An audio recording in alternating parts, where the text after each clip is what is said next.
Okay, painting your owl today. Now you will have 4 colors: white, black, brown, and yellow. These are the 4 colors I'm giving you. Now I'm going to show you something that you need to know as visual arts major.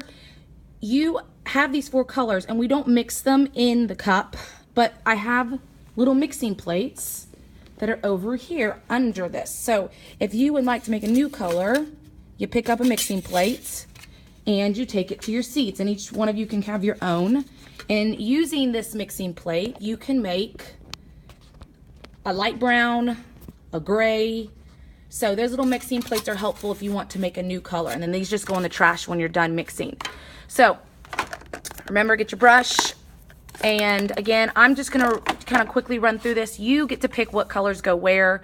The only thing we are painting today is the owl. We're not painting the backgrounds, but the owl and the tree will get done today. The background will happen tomorrow.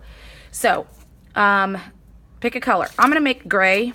So if you don't know this, go get some white on your plates, wash it off. Get a little black, you don't need a lot. Mix it on your plate. So I'm gonna do the outer wings in this gray. And another thing for majors is I don't mind if you get a smaller brush.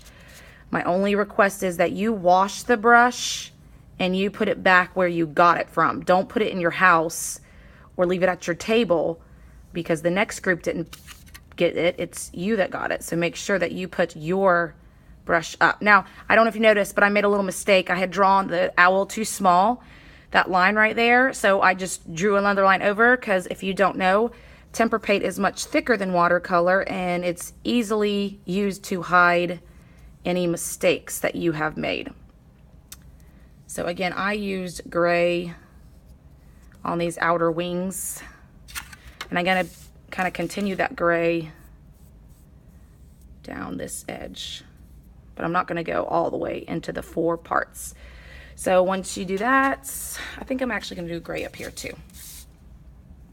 Now that little line you drew in the forehead, if you did follow along, you're just gonna paint right over it, because the last step to our painting is always going back over those little details we've added and tracing them again, because paint obviously hides those things too. Not only does it hide mistakes, but it hides lines you want there. So I'm done with that. Wash it off, dab. Again, this one's, I mean, I could probably mix a new color here, but if, you know, that is trash, you could go ahead and throw it away. I'm gonna go ahead and make the branch brown before I forget. And again, this is a way you can mix too and make it a lighter brown. Now your paintbrush is pretty fat, so to get those little edges, you turn it on its side if you don't want to get a whole different brush.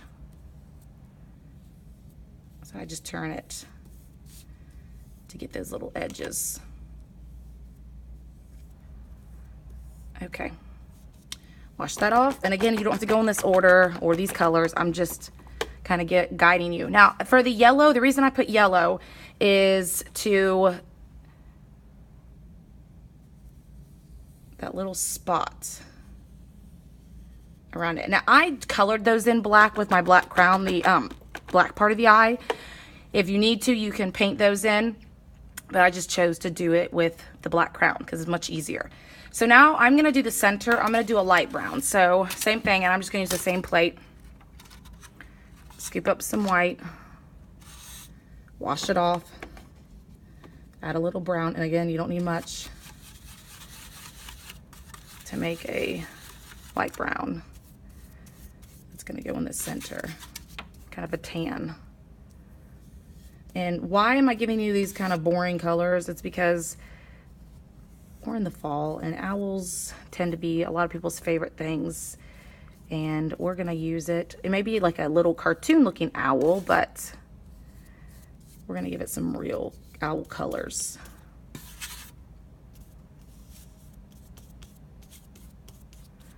Making sure I got all those little spots filled in. And in the middle of the tail.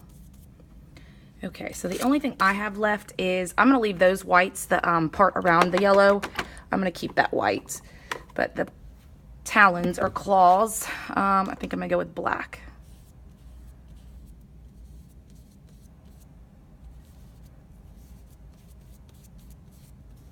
Okay, so that is what you're doing today with your owl, making sure you get all of your owl painted. Again, tomorrow we'll add the sky and a moon, so just make sure that you don't go into the background of your owl.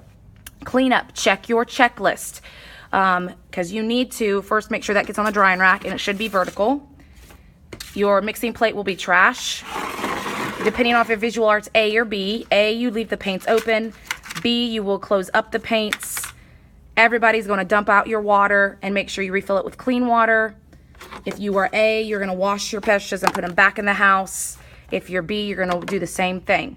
So make sure that you get your tray cleaned up. Make sure you get your plate thrown away. Make sure you get your owl on the drying rack.